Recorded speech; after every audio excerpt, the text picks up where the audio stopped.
Accused படத்தின் பத்திரிகையாளர் சந்திப்பில் வாட்டர்மெலன் ஸ்டார் திவாகரை படத்தில் ஏன் நடிக்க வைத்தீர்கள் என பத்திரிகையாளர்கள் ஆவேசமாக கேள்வி எழுப்பியதால் சலசலப்பு ஏற்பட்டது.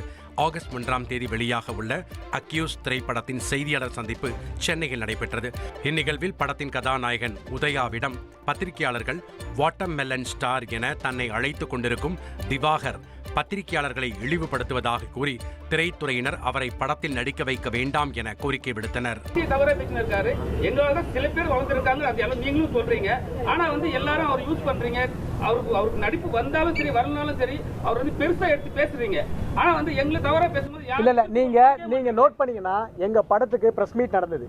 அதுக்கு முன்னாடி ஒரு 3 விழா நடந்தது. எதுலயுமே நாங்க ஒரு கூப்பிடலையே. எனக்கு இந்த மாதிரி விஷயம் தெரிஞ்சோன்னே சார் ஏத்தல ஆடியோ லட்சம் பேர் தெரியாது சார். ஆடியோ லட்சம் தெரியாது. இந்த நெகட்டிவ் நடக்கல சார். நாங்க யாரும் கூப்பிடல சார். ஒரு படம் விழா நடக்கும்போது எல்லாருமே நடிச்சா தெரிஞ்சு அவரே போயிட்டாரு. இல்ல சார் அப்புறம் அவரே அவாய்ட் பண்ணிட்டு போயிட்டாரு.